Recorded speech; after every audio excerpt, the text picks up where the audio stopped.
Amigos, amigas de Cuatro Vientos, hola, hola, qué gusto de nueva cuenta estar con ustedes acá en las transmisiones que estamos haciendo en vivo desde la ciudad de Ensenada, Baja California, México. Estamos en este momento cuando son las 2 de la tarde con 7 minutos, tiempo de Ensenada, Baja California. Pues le damos la más cordial de las bienvenidas a un estimadísimo, un querido amigo. Yo la verdad no lo conocía todavía hace unos meses atrás, pero me ha obsequiado su amistad y créanme que de veras a mí me da muchísimo gusto recibir a, pues, al periodista, maestro en ciencias sociales, académico en la Universidad Autónoma de Juárez en Chihuahua, Servando Pineda Jaime. ¿Qué tal? ¿Cómo estás, mi estimadísimo Servando? ¿Cómo está Ciudad Juárez? No, pues Juárez está hermoso, está más hermoso que allá Tijuana, Ensenada o cualquier. No, mira, aquí cómo estará de verde, que ya tenemos hasta en la pantalla, mira. Sí, ya Nos vi, salieron las hojas, ¿cómo ves? Está reverdeciendo todo. Ahorita vamos a poner las de marihuana para ver qué nos dice Fox. No, competencia desleal, va a decir. Sí. Un gusto, Javier, un gusto, Olga, como siempre, y muy agradecido por sus generosas palabras siempre. Al contrario, Olga, adelante. Bueno, desde que empezamos el programa los viernes cada 15 días, amigos, amigas de Cuatro Vientos, yo tengo una sonrisa que no se me puede quitar del rostro. Como dijo en una ocasión Carlos Salinas, el muy cínico que le estaban reclamando el triunfo de Peña Nieto, le estaban diciendo que sí, cómo se sentía con el retorno del PRI a la presidencia, y dijo, pues véanme, una sonrisa tremenda, dijo, una sonrisa que no me la quitan con nada, solo con cirugía plástica, una cirugía me la podrían quitar. Mi sonrisa es por el gusto de ver siempre a Servando Pineda, a quien tanto, tanto quiero. Servando. No, muchas gracias. Yo pensé que ibas a decir que ni me oyes, ni me ves, ni me oyes. No. Ni los oigo ni los veo. No, sí. A veces no, porque a veces tienes un internet bien chafa. Y eso que es mejor ciudad que Ensenada, ¿eh? Allá en Juárez. Tienes un internet que a veces parece así como si fuera de allá, del sur de San Quintín. Qué cosa. Así que tienes un presidente municipal morenista. ¿Eh? ¿Qué te parece? ¿Vas a hablar bien de él o lo vas a hacer pedazos? No. Bueno, es digamos que un híbrido o un morenista deslavado, si se cabe la un deslavado que queda el morado queda en rosita casi. Es un personaje con una situación especial, vamos a decirlo así. ¿Por qué? Porque pues sus orígenes, su tradición, todo lo que él ha hecho está en el Partido Acción Nacional. Incluso él fue su dirigente estatal. Ajá. No solo líder parlamentario. Fue líder parlamentario, diputado por Acción Nacional, y después incluso protagonista de una carambola política ahí un poco extraña cuando estaba en disputa la senaduría de aquí de Chihuahua y que compitió con el que fue recién que acaba de terminar Javier Corral y Carlos Borruel, que disputaban la senaduría. Javier Corral quedó en tercer lugar, había ahí una carambola, al final, por esas cosas raras que ocurren en los partidos políticos, pues quien ganó fue Javier Corral. El tercer lugar. El tercer lugar, de esas cosas que ocurren, ¿no? Terminó en primer lugar, y obviamente, pues, Cruz Pérez Cuéllar, la poca amistad que había, que además son compadres, ahí terminó de acabarse todo esta amistad que pudiera haber. Entonces, bueno, sus orígenes son, repito, en el PAN, y después de ahí, de ese incidente producto de la disputa por la senaduría, Cruz Pérez Cuéllar compite como candidato de Movimiento Ciudadano en la elección donde estaba la elección como contrincante Corral.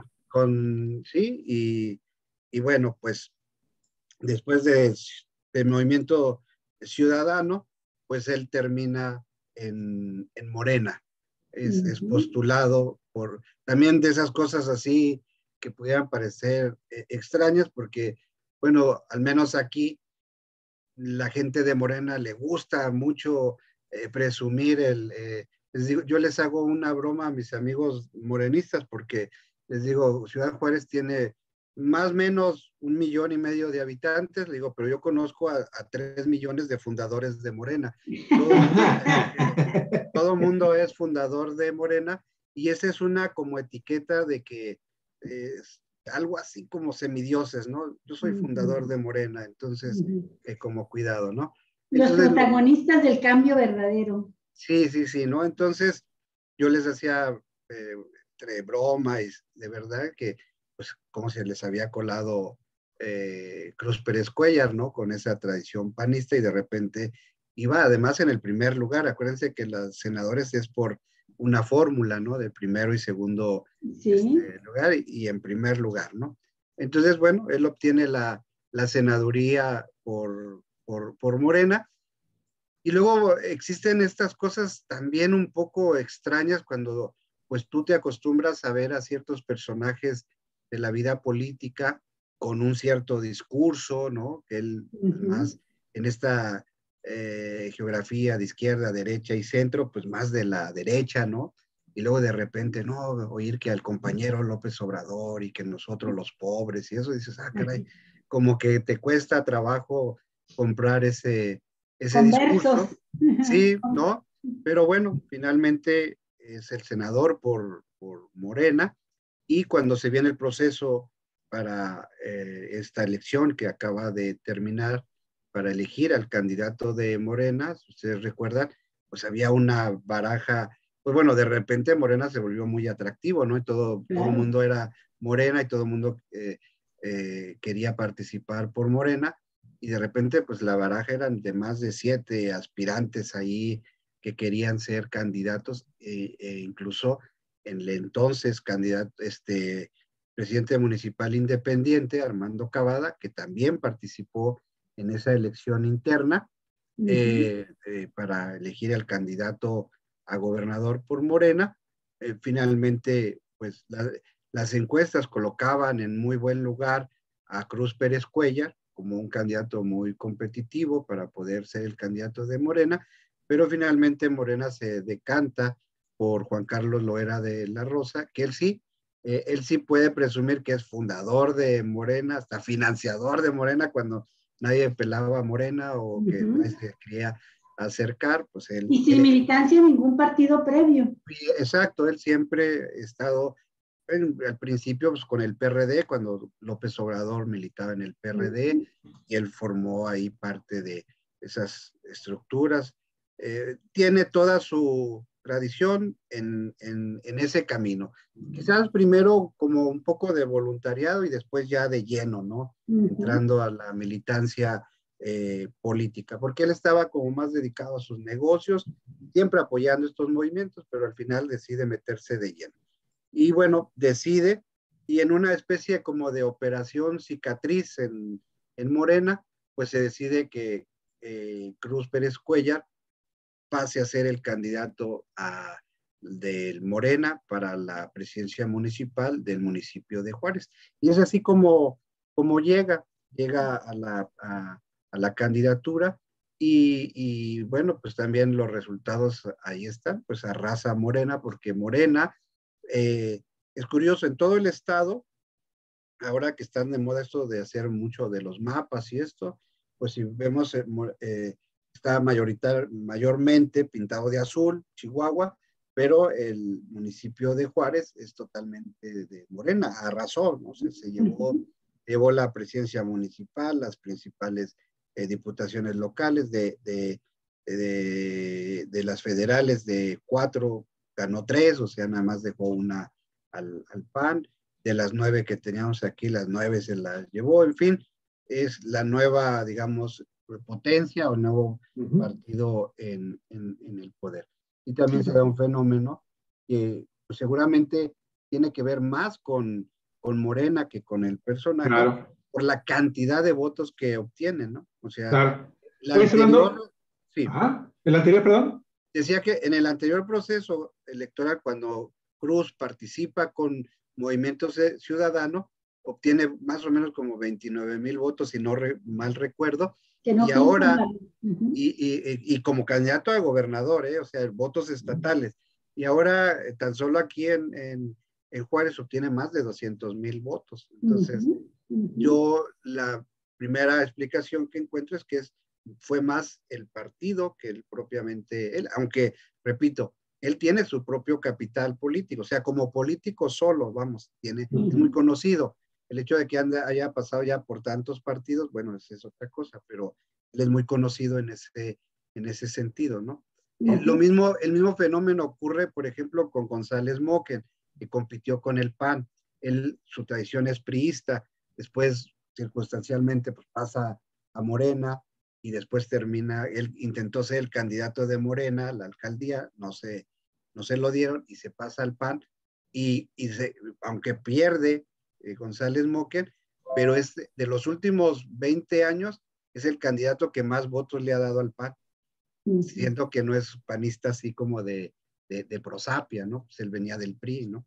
Entonces, se dan estos fenómenos curiosos aquí en nuestra frontera. Pero ibas a decir algo, creo, Sí, te Javito. iba, te iba a comentar que finalmente todo lo que estás narrando en este momento sobre cómo un candidato o un personaje político se va de un partido y luego aparece en otro, y los que parecen que tenían una ideología totalmente definida, de repente los vemos ya cambiando, chaqueteando, traicionando a su misma gente, a la gente que confiaba en ellos, que consideraban incluso que eran grandes adalides de la democracia, del socialismo, del comunismo, del panismo, en fin, de repente los vemos cambiando, como si se estuvieran cambiando de calzones, si es que usan. Oye, pero fíjate que estás finalmente estás ejemplificando la grave crisis de valores y de principios que hay entre los políticos y los partidos en este país. Y bueno, precisamente yo quiero ahorita conocer la respuesta que me podías dar a la pregunta o a lo que yo puse como título de este programa. Como un importante municipio de Chihuahua, como lo es sin duda alguna, Juárez, municipio con mayor población de todo el estado de Chihuahua, Sí, es estoy correcto. informado, gana por Morena, y finalmente un panista, que bueno, ya por lo que tú acabas de narrar, Expanista. cambia, Ujú. cambia. Entonces, en realidad no sabemos si es panista, morenista, chaquetista, no sabemos qué será. Pero esto pues debe de representar algo muy importante desde el punto de vista ético, político, social y económico para los juarenses, en el caso Ujú, concreto de Cruz Pérez Cuellar. ujú, ¿Qué representa? ¿Qué significa? Ok, pues el personaje es un personaje ahí, pareciera ser que ahora está bien común. Yo recuerdo cuando Ernesto Rufo Appel se lanza a la candidatura y pues muchos panistas de cepa decían, pues es que este es un empresario que nunca ha hecho trabajo aquí, nunca lo hemos visto haciendo trabajo político, mucho menos dentro de los cuadros municipales o estatales del panismo. Y ahí está como candidato. Bueno, ganó, pero pues su gobierno no representó nada en realidad de cambios, de transformaciones en el estado de Baja California. Y ahí siguen los personajes ujú. reciclándose y los partidos aceptando ese reciclamiento sin decir absolutamente nada, sin cuestionar, te digo, todos estos aspectos. Fundamentalmente el de la congruencia ideológica. No, mira, si te entiendo bien la pregunta, no, yo creo que está exactamente lo que viene a poner a prueba y que no es de este proceso electoral, ya lo traemos de varios procesos, Uh -huh. esa crisis de las ideologías en los partidos políticos. O sea, ya creo que eso está pasando, no digo que esté correcto, sino es lo que está pasando a un segundo término y está siendo sustituido por un pragmatismo político que se traduce simplemente en cálculos políticos de ganancias y pérdidas, ¿no? sentido. Los partidos políticos en ese sentido se han convertido en eso, en maquinarias simplemente electorales que trabajan con esta idea de este pragmatismo político, al grado tal que incluso, por lo menos aquí en Chihuahua, hay una especie hasta como de mercado electoral Sí, de ciertos candidatos que dicen, ok, sí. los partidos pequeños a veces no tienen figuras o eso, y que digamos como que los alquilan, ¿no? Y los otros se Así es, rentan, ¿no? como si fuera, Y como si se tratara de la bolsa de valores ándale, mercantil, sí, man. sí. Es una cosa de veras de Entonces, pena. ahí pues ya no hay, o sea, incluso yo me atrevería a decir, y de un gran porcentaje, incluidos los propios hasta priistas, que si tú los cuestionarías, yo creo que les costaría muchísimo trabajo definir las ideologías de sus propios partidos.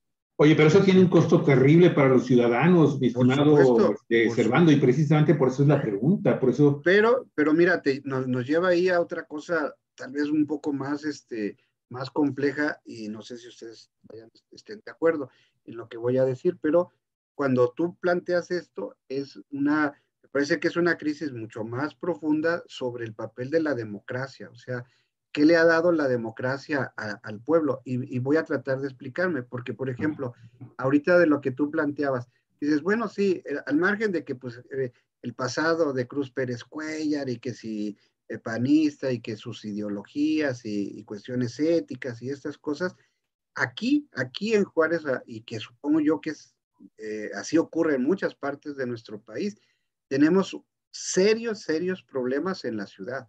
Entonces la gente, y digo la ciudad porque pues, es la cabecera municipal, es lo que casi abarca todo el municipio, pues, lo que quiere es que lo resuelva. Miren, por ejemplo, estamos ahorita en una crisis severa por el problema de la basura.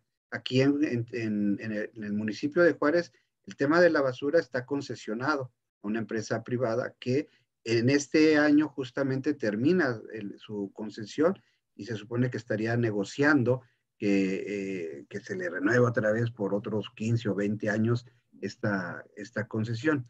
La gente lo que quiere es que le resuelvan problemas. Muchas de las obras que se supone van a beneficiar a la ciudad, el municipio, se quedaron a medias. El problema de la inseguridad. Aquí nosotros tenemos un larguísimo conflicto y problema con nuestras calles. O sea, aquí parece como si hubiera habido una guerra mundial por la cantidad de baches que hay. O sea, aquí no soy experto en esas cosas, pero creo que saldría más barato volver a pavimentar todo que estar tratando de parchar de tantos baches que hay. Entonces, lo que la gente quiere es que le resuelva. Y aquí el problema, no digo que no lo vaya a hacer Cruz, el problema es que, al igual que todo el Estado, pues no tenemos dinero, estamos endeudados.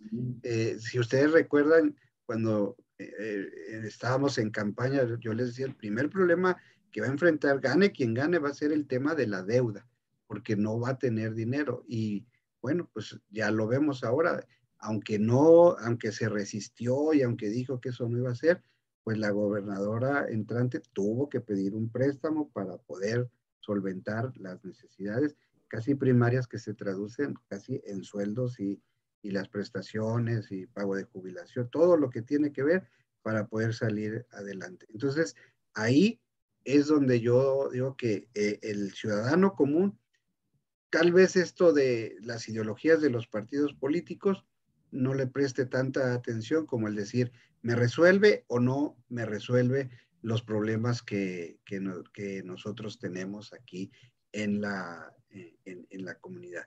Y ahí será el reto. Lo que sucede aquí es que tenemos así como una broma de aquí local, que el problema es que todos los presidentes municipales que llegan a la presidencia municipal se sientan en la silla loca y la silla embrujada, porque todavía no se sientan en esa silla cuando ya están haciendo su campaña porque quieren ser gobernadores del estado, porque se considera que ser presidente municipal de Juárez, pues te da mucha visibilidad para después ser ser gobernador del estado. Y en ese intento, pues a veces se pierden también muchos esfuerzos, ¿no? En lugar de estar dedicados a gobernar, pues están dedicados en hacer y preparar su campaña en miras a ser o a querer ser gobernadores. Ahora, ya en el plano estrictamente político, pues podríamos y deberíamos tener esa discusión de qué pasa con las ideologías de los partidos políticos, ¿no? O sea, y ahí sí podríamos entrar pues a una larga Me gustaría, discusión, ¿no? me gustaría hacer un apunte solamente en este sentido de las ideologías, nada más para demostrar cómo tiene que ver la ideología con cuestiones tan concretas como estas que has mencionado de la situación que vive Ciudad Juárez con la basura y con los baches. Empezaron a desideologizar a los partidos a partir más o menos del salinato. A partir de que Salinas entra al gobierno, se empieza a hablar con mucha fuerza de que yo no soy político, yo no soy partidista, yo no quiero a los partidos políticos. Se empieza a descalificar al Poder Legislativo, por ejemplo, una campaña muy fuerte contra el Congreso. Y tiene que ver todo esto, bueno, se refleja incluso en la educación. Salen las materias humanistas, salen los libros de historia, hasta de los de la primaria. Hubo un año en que no editaron libros de historia en primaria, me acuerdo muy bien porque yo tenía a mis hijas y les tocaba libro, su materia, ¿no? Y no les dieron libro de historia, no hubo. Tiene que ver, pues, entonces con el neoliberalismo, al que mucho le convenía despolitizar a la sociedad y desideologizar a la sociedad y hacernos ciudadanos aislados. Cada quien es un ciudadano que le dan una fuerza muy grande al ser ciudadano, aunque no los hechos, sino nada más en las palabras, y se empiezan a crear los organismos ciudadanos que tienen un valor muy importante porque ya no traían el sello apestoso de venir de un partido político, ¿no? Etcétera. Creo que tiene que ver, pues, con el neoliberalismo. Y en el caso de Chihuahua, y por eso es tan interesante este análisis, es porque en Chihuahua se dio el bipartidismo muy pronto. Yo digo que antes que en otros estados de la República, porque aunque se reconoce a Baja California como el primer estado que logra a un gobierno no emanado del PRI, sino de la oposición, que pudo ganarle al PRI, que era el PAN, con Ernesto Rufo Apel. Esto fue en el 89, pero 3 años antes, en 1986, había ganado, o al menos esa es la percepción que existe entre estudiosos del tema, políticos y la ciudadanía en general, que hubo un fraude contra Francisco Barrio, que contendió por el PAN. Entonces, Chihuahua fue el primer lugar para mí donde se da una alternancia y se empieza con un bipartidismo que en el fondo no tenía gran diferencia en lo ideológico, el PRI y el PAN. Y con Francisco Barrio, quienes saben la historia, y tú entre ellos, porque como académico además hicieron varias publicaciones al respecto, pues Barrio intentó ser candidato a presidente municipal de Ciudad Juárez por el PRI, y hasta que le cerraron definitivamente las puertas en el PRI, porque eran turnos de la familia revolucionaria y le tocaba a otro, a Nieto, ¿no? Se fue a buscar la candidatura del PAN. Entonces no era un panista, Barrio, era incluso era un funcionario de Infonavit, de un gobierno priista a nivel federal, y quería ser presidente municipal por el PRI, no se le hace y se va por el PAN. Desde ahí, que se habla mucho de ideologías, desde ahí hay estos cambios, esos traslapes del prianismo. Pero fíjate, Olga, sí, tienes toda la razón, pero incluso va más atrás, sí, ya que bien que tocas y que entramos a este tema, más que el 86, si tú recuerdas, 3 años antes, en el 83, es cuando el PAN gana todo lo que se llama la columna vertebral de Chihuahua, que son los 9, 11 principales municipios de Chihuahua, todos los gana el PAN, ¿sí? Incluso uno, el PST, si recuerdas ahí, que fue del Cuauhtémoc, si mal no recuerdo. Entonces ahí es donde se comienza este quiebre, en donde esta alternancia de la que tú hablas, Chihuahua pues es punta de lanza en ese sentido por la cantidad. Ahí es de cuando pone, como dices, siembra al sistema, y que luego tiene sus consecuencias 2 años después con la caída del gobernador de aquí de Chihuahua, a quien se le culpaba el que había perdido el control del Estado en manos de la derecha, de la reacción, ¿no? Sí, con los que se fueron a ganar las presidencias municipales. Sí, yo me equivoqué en la fecha, pero efectivamente es del 83, es por la presidencia municipal, y es conocido entre ustedes, académicos, ese fenómeno como la rebelión de las aldeas, porque son los municipios los que primeros que pierden los trozos de poder que pierde el partido monolítico, ¿verdad? Que controlaba el poder, el PRI, y lo pierde porque tan cerrado, tan monolítico, no aceptó otras candidaturas que muchas venían impulsadas desde la Coparmex, desde los órganos empresariales, como el caso mismo de Barrio. Sí, entonces gana Barrio Juárez, gana don Luis H. Álvarez Chihuahua. Son 2 liderazgos importantes, uno de neopanista como Barrio, y un panista de viejo cuño tradicional como don Luis. Y bueno, se gana en un amplio espectro de territorio, de municipios, incluso la izquierda, como tú lo mencionas, gana algunos municipios más pequeños.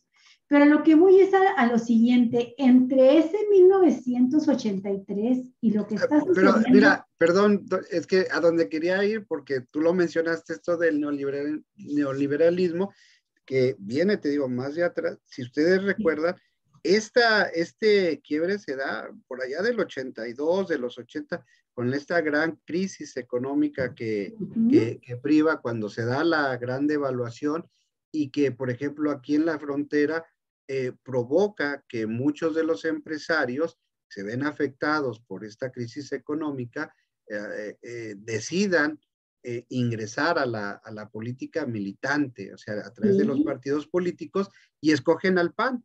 No fue el PRI, fue el PAN, y es cuando surge también este concepto de los bárbaros del norte, ¿no?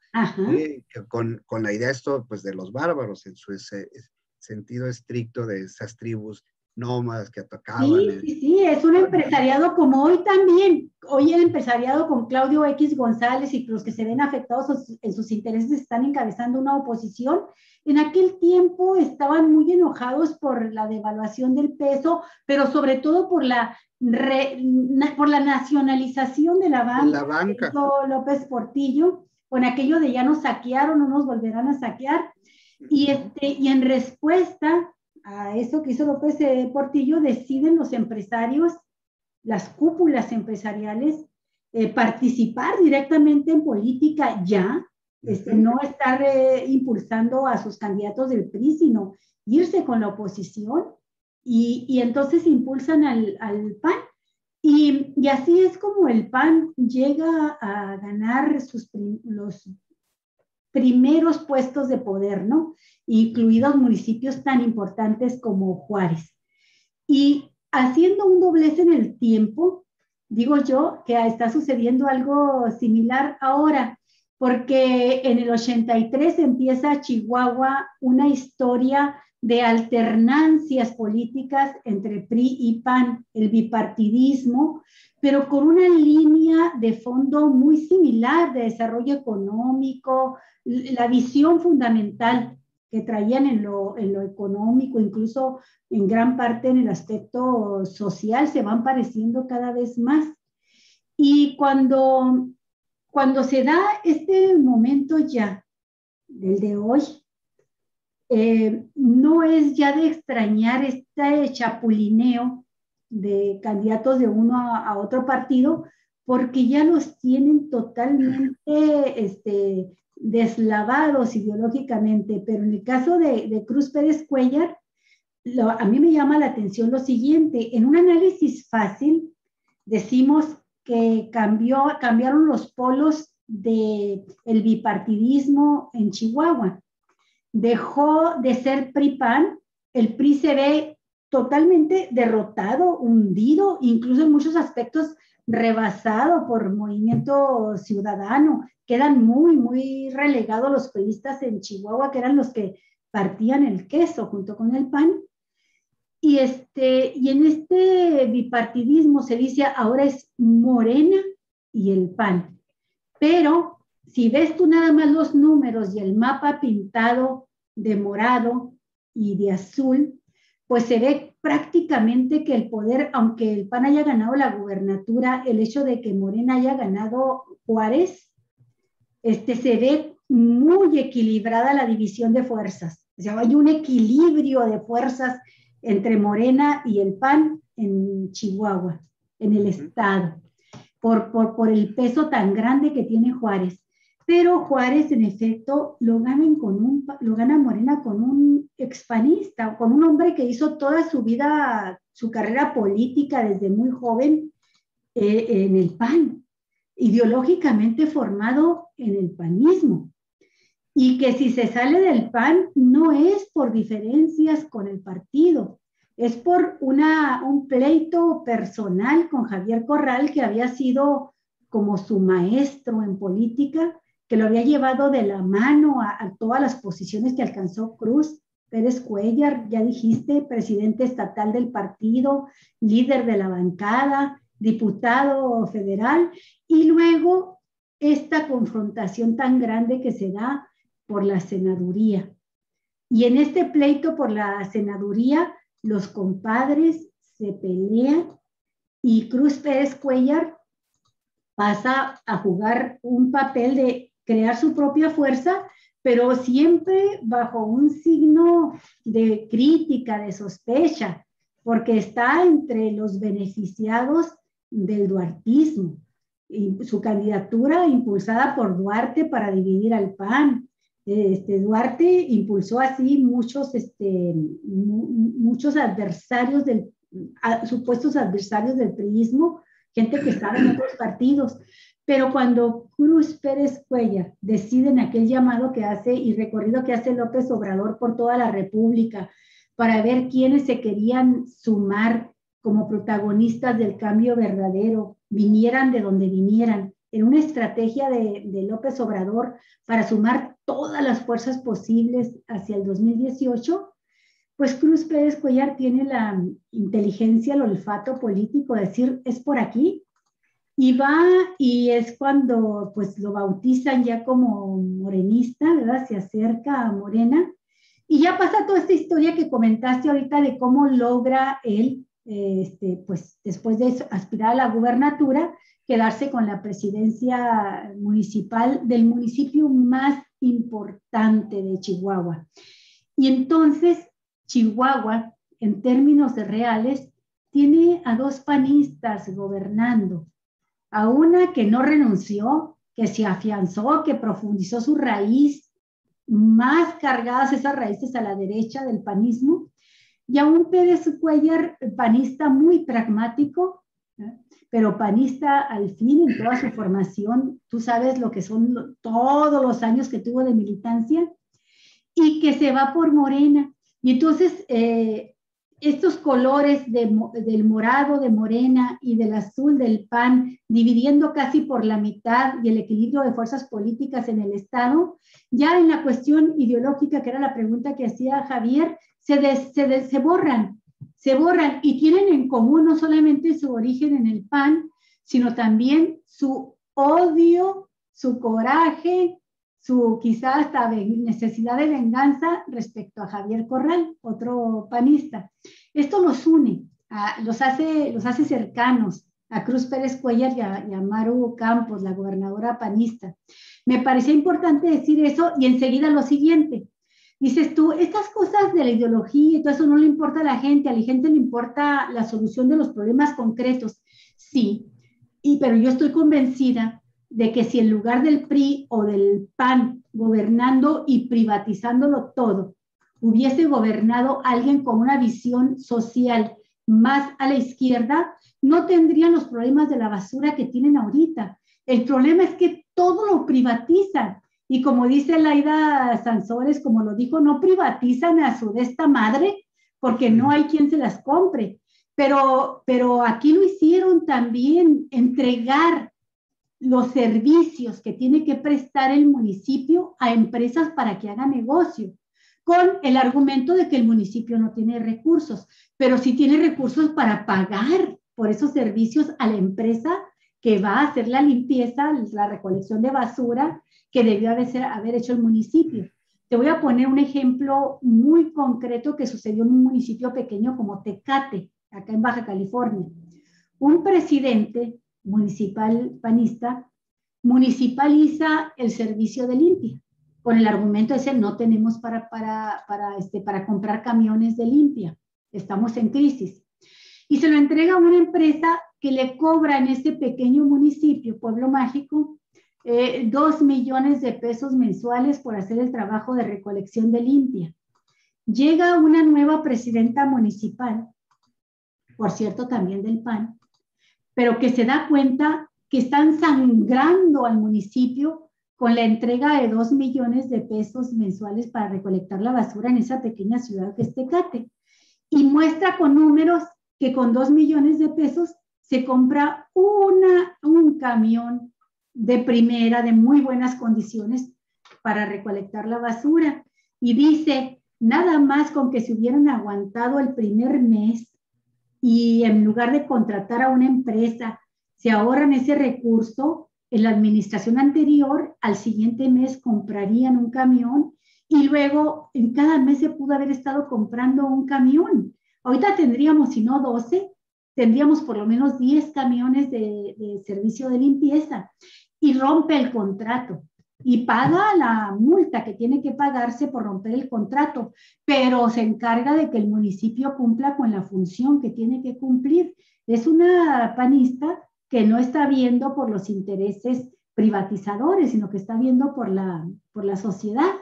Y efectivamente demostró que funcionaba mejor así. Igual quitó un servicio de parquímetros que ya había puesto el anterior alcalde y que le costaba un dineral a la gente estar pagando unos parquímetros carísimos, ¿no? Para estacionarse. Entonces, ahí es donde está desde la ideología hasta la sensibilidad social y saber las funciones que juega el gobierno. Si una presidencia municipal no es capaz ni siquiera de un servicio tan elemental como la limpia, como recoger la basura en las calles, como tapar los baches, entonces, ¿para qué fregado sirve? Nomás para estar cobrando unos sueldazos, engordando la nómina y viendo cómo saltan de ahí a otra mecate más poderoso para ir haciendo una carrera política. Ahí está la ideología, una ideología centrada en los intereses reales de la sociedad, no te llevan a privatizar esos servicios elementales, te llevan a buscar los recursos y la manera de que la función pública elemental del municipio se cumpla. Entonces creo que sí hay, y muchas veces el problema es que los ciudadanos aprendimos en estos años de neoliberalismo a rechazar, a sentir como salpullido y alergia ante las ideologías y ante los partidos, y resulta que es importante rescatar esto, ideologías y partidos con programas muy claros de gobierno, con compromisos muy claros ante la sociedad, para poder la sociedad pues exigir lo que tiene que exigir y recibir lo que debe de recibir, ¿no? Entonces sí hay una relación estrecha entre ideología política y sociedad y las necesidades que tiene la sociedad. No sé cómo lo veas, yo en un análisis rápido así es como lo planteo, como una gran tragedia el hecho de que se haya desideologizado y despolitizado a la sociedad, ¿no? Sí, bueno, yo coincido contigo así en parte de lo que tú has mencionado. O sea, yo coincido en esto de, sí, es una tragedia que se haya desideologizado a los partidos políticos. que hayan perdido, o sea, su razón de ser, que estén extraviados en ese sentido y que estén sumidos en este pragmatismo. Hoy lo vemos en la Cámara a nivel federal, en donde se ha convertido pues justamente en un mercado, ¿no? Al mejor postor, y donde pues las ideologías tienen muy poco que ver, ¿no? Simplemente es ahí ese pragmatismo del que yo te hablo. No tendría yo mis dudas en el planteamiento que tú haces respecto a cómo se traduce la ideología en el servicio público, porque, bueno, se supone que un partido como el PAN estaría impulsando estas acciones privatizadoras como una opción, y el hecho de que una presidenta, si te entendí bien, una presidenta municipal del PAN se aleje de esos principios que son los que rigen a su partido político, pues estaríamos en una contradicción. Entonces ahí es donde te digo, ella ve no la ideología de su partido, sino lo que le beneficia a su pueblo y que se traduce en un bienestar, o sea, ¿no? Ahí, y que incluso si los partidos correspondieran a esos principios, pues hasta tal vez estaría como peligrando su estancia en el PAN, ¿no? La estarían ya casi expulsando del partido, porque en ese sentido estaría asumiendo posiciones de la izquierda, ¿no? De decir, ¿cómo es que asume esta situación? Por eso digo, ahí creo que habría un poco de matiz en cuanto a cómo se traduce la ideología o cómo estaría presente, pero pues coincidimos, ¿no? O sea, cuando se tiene muy claro qué es lo que postula mi partido, cuál es su ideología, y yo llego con esos principios, con esos valores y con esa ideología al ejercicio público, pues tienes un camino. Lo cierto, y coincido contigo, y si es así como lo planteaste, es que el neoliberalismo nos hizo, fue así como el encanto de las sirenas, ¿no? Nos hicieron ver que nada más ese camino había y que no existía otro. Y entonces ahí como que caímos todos en ese encanto, ¿no? Entonces cuando de repente que yo vería ese como un acierto, que es muy criticado, pero como un acierto que tendría el presidente, cuando de repente él cuestiona todo y que a veces hasta cae mal, ¿no? Que diría, ¿por qué? Pero te hace decir, sí es cierto, ¿verdad? O sea, ¿por qué no lo podemos hacer? O sea, siempre nos dijeron que no se podía porque, mira, por ejemplo, un caso que a mí me viene a la mente, en este modelo de neoliberal, todas las privatizaciones y todas las reformas que se plantearon, más o menos, pero el argumento central era, vamos a pagar menos. Y terminamos pagando más. Lo que nunca nos dijeron era de cuál era el tope o de cuál era. ¿Cuánto no? Ni pagamos menos del teléfono, ni pagamos menos de la luz, ni pagamos menos del agua.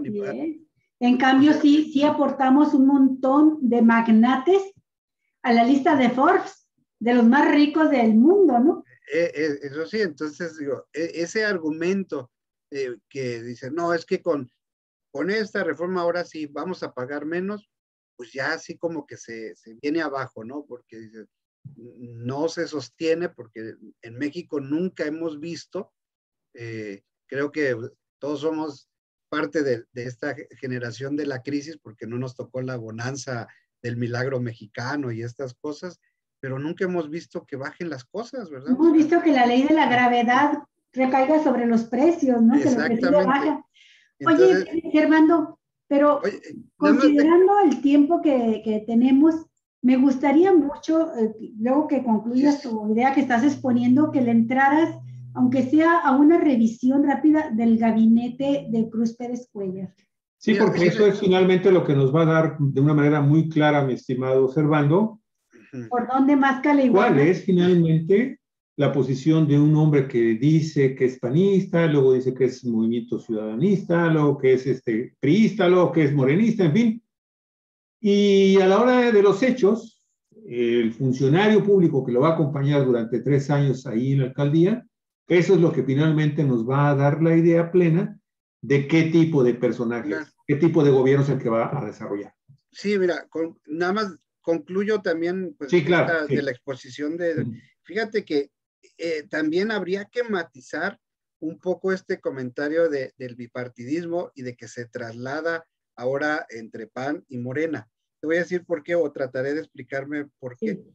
Porque mira, y también cuando decimos, es que el PRI está aniquilado, habría que también más, porque cuando trasladas la elección a los ayuntamientos, pues resulta que el gran ganador es el PRI, no es Morena ni es el PAN. El PRI obtuvo de los 67 municipios que hay en el estado, el PRI controla, es decir, ganó como PRI solo, así sin ningún tipo de alianza, 26 municipios. Morena nada más consiguió creo que 4, si mal no estoy, y el PAN 14.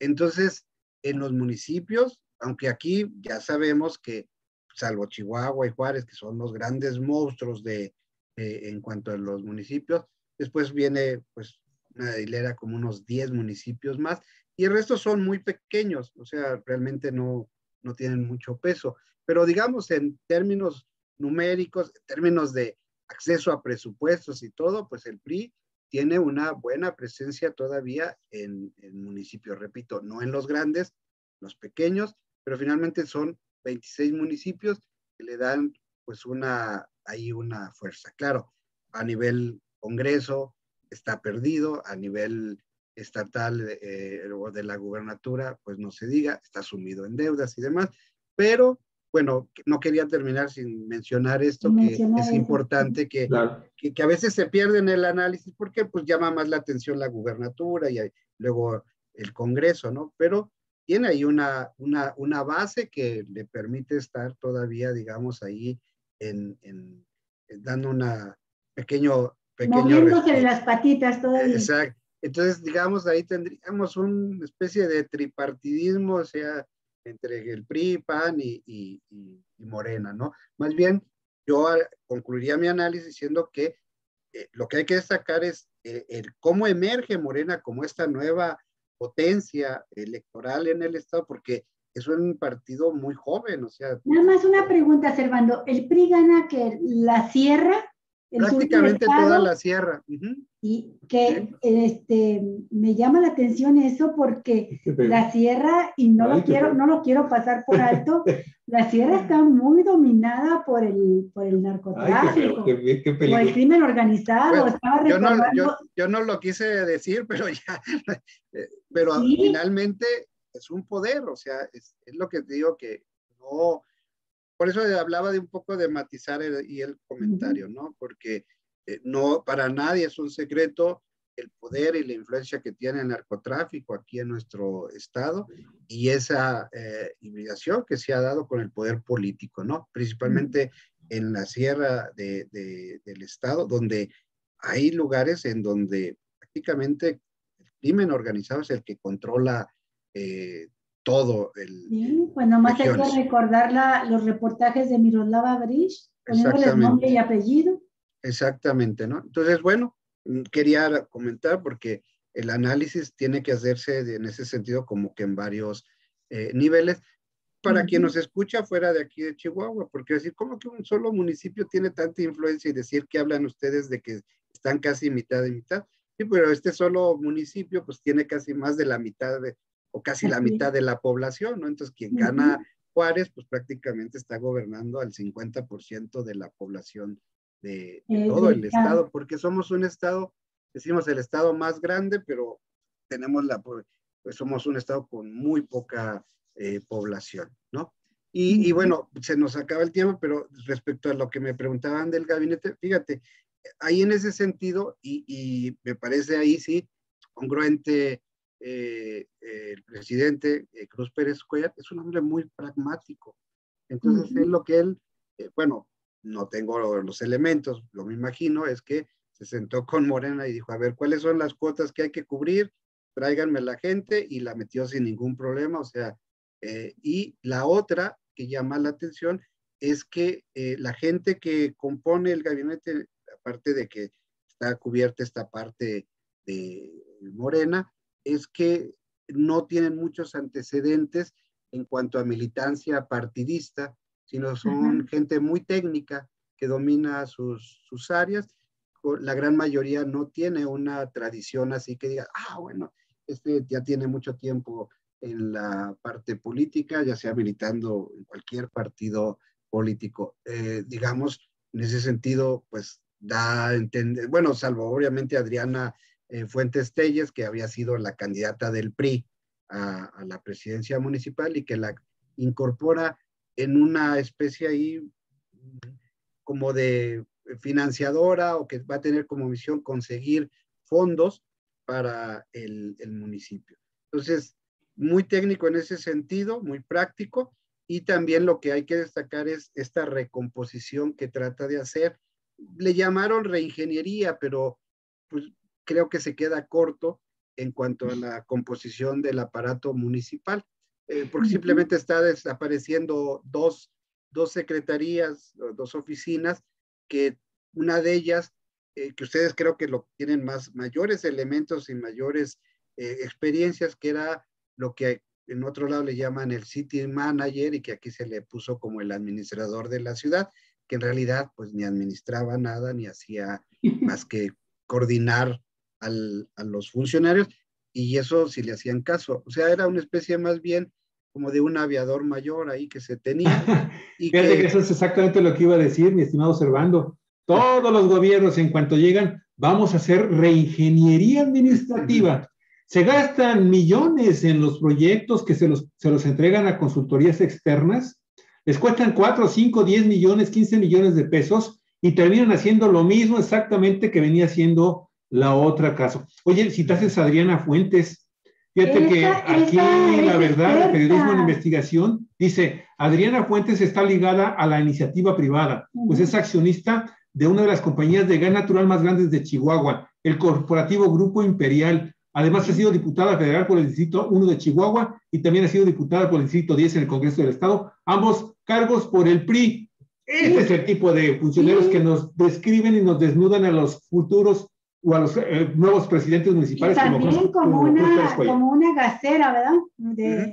Pues sí, su familia, aquí nada más existe ese monopolio, ¿no? En cuanto al gas, me refiero al gas natural.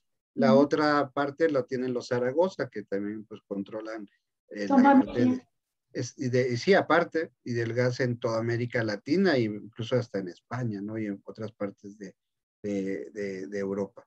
Entonces, eso es lo que ahí podría agregar, así en ese sentido de Adriana, que repito, bueno, ella no tiene ni siquiera necesidad, ¿verdad? Yo creo de estar ahí, tiene muchísimo dinero en ese sentido. Yo tampoco ha anunciado, como lo hacen muchos empresarios que incursionan a la política, decir, bueno, mi sueldo lo voy a donar al DIF o a las causas populares. No, ¿por qué? Oye, Servando, pero fíjate que yo le di una mirada así rápida a lo del gabinete. Debo decirte que la inmensa mayoría de los propuestos no los conozco. Yo salí de Chihuahua, pero todavía hay muchos que los conozco por el tiempo que estuvieron, así han estado muy jovencitos participando en política, los conozco, pero a estos, en efecto, la mayoría no los conozco. Pero sí me llama la atención, por ejemplo, que creen la Dirección General de Desarrollo Social y luego un coordinador aparte de gestión ciudadana. Y luego, o sea, se me figura así como inflado el gabinete. Porque luego crean, por ejemplo, nombran al encargado de obras públicas, de la Dirección de Obras Públicas, y que por cierto es alguien que viene de la gente de Carlos Carrera, del hermano, egresado del Instituto de Arquitectura y Diseño de Arte. Obras Públicas, muy, muy cercano este colegio de arquitectura a Reyes Baeza. Y luego crean un director de edificación. Entonces, digo, caray, ¿qué tiene que ver con la edificación? ¿Por qué no está en obras públicas? Y luego tienen a un consultor de informática, ¿sí? Y luego tienen también a un coordinador, alguien que es titular, una mujer coordinadora o titular de la coordinación de transparencia. Y en fin, una serie de áreas que me resultan muy novedosas dentro de un organigrama.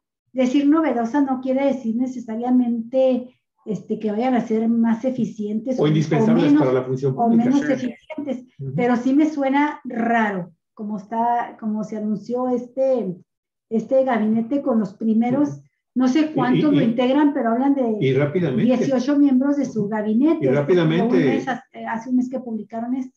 Rápidamente, la verdad, nos aporta otras dos joyas. Oye, ya, mira, menciona a Jorge Arturo Pérez Quesada, coordinador de directores, pero es empresario de la industria maquiladora sin experiencia en el sector público, ¿sí? Ha trabajado 20 años en el sector maquilador. Y luego está Claudia Verónica Morales Medina, directora de desarrollo urbano. Tiene una empresa en el sector inmobiliario llamado Olvera Morales Bienes Raíces SRL, y de acuerdo con su semblanza, ha sido empresaria por más de 10 años en el sector inmobiliario. Fíjate qué chido. De nueva cuenta, entonces, este es un gobierno de empresarios, mi estimado. Como lo dijo Vicente Fox cuando llegó a la presidencia, Fox lo dijo así, este es un gobierno de empresarios y para empresarios. Sí, sí. Bueno, para que se sigan espantando, bueno, muchos de estos que llegaron es a propuesta, por ejemplo, este desarrollo urbano se reúne con las inmobiliarias y diga, propónganme a quién quieren, y de ahí surgen. Mucho no es un secreto, sino que muchos de ellos terminan su función y se reincorporan a las inmobiliarias de aquí, a las grandes empresas donde tienen alguno de los puestos.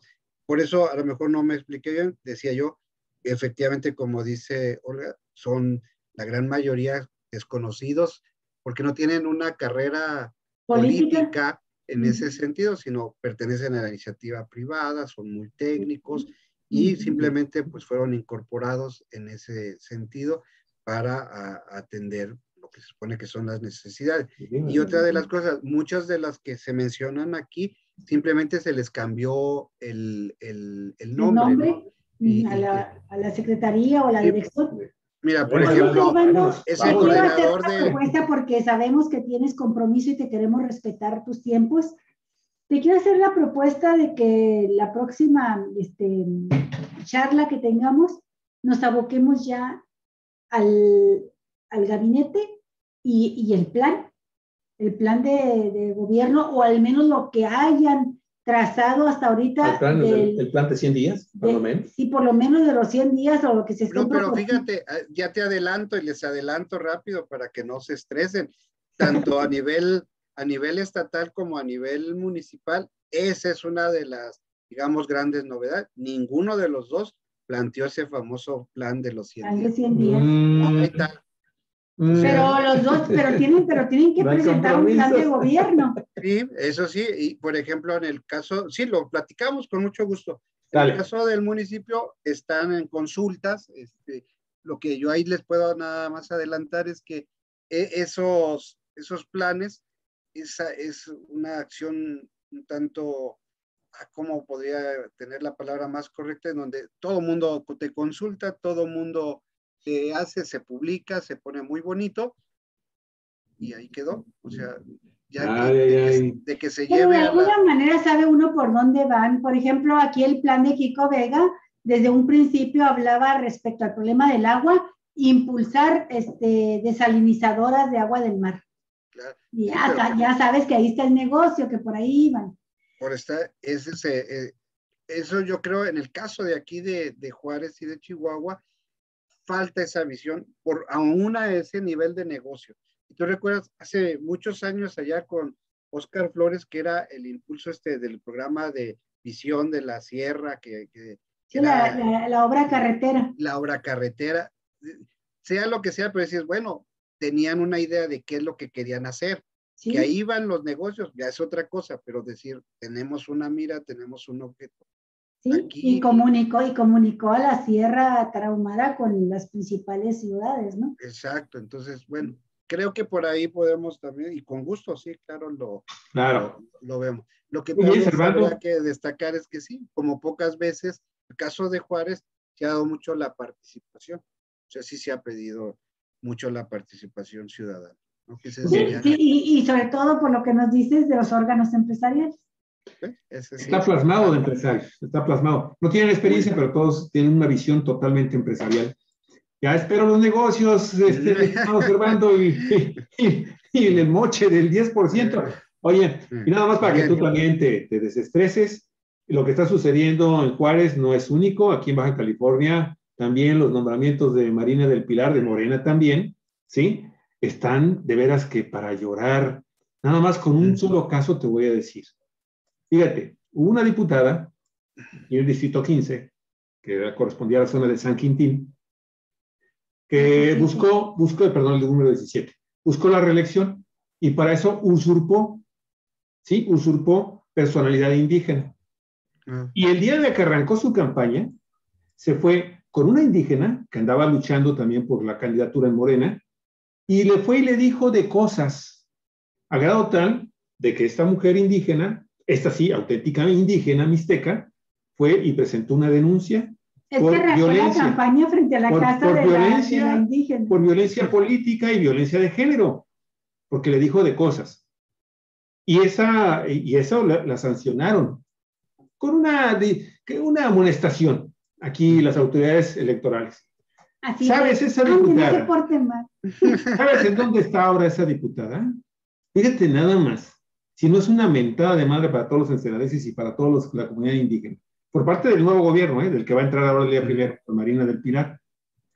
Es la secretaria, ¿sí?, de Equidad y Género del gobierno de Baja California, para que te des una idea de cómo acusada de violencia de género, de violencia contra un indígena. Está pervertido este asunto de los partidos políticos, de los personajes que llegan y de los acuerdos de veras impresentables que hacen con tal de juntar gente. En fin, ahí lo dejo. Para la próxima. Ahí lo dejo. Quedamos centrados, queridísimo Servando, gabinete y adivinar si no tienen el programa ya expuesto, la bola de cristal de lo que haya dicho cada quien, de por dónde, qué van a trabajar, qué van a hacer los primeros días, ¿no? Hacia dónde van. Claro que sí, con mucho gusto. Un abrazote, Servando. Un abrazo. Mucho hasta y Juárez. Saludos a tu esposa. Ah, sí, claro. ¿Sí? Claro que sí. Yo le paso su... Y nos vemos dentro de 15 días. Buen provecho, nos vemos. Servando, un abrazote. Te queremos mucho por acá. Cuídate mucho. Gracias, Olga. Hasta luego, gracias. Amigos y amigas, con esto terminamos nuestras transmisiones de esta semana. Tenga excelente fin de semana, cuídese mucho. Disfrute al máximo la vida, porque usted ya sabe que la vida es corta y se nos va en un instante. Sí, y vámonos a comer. Hasta luego. Periodismo en red. Hasta pronto, Servando. Gracias. Gracias. Hasta pronto, amigos. Buenas tardes, hasta luego.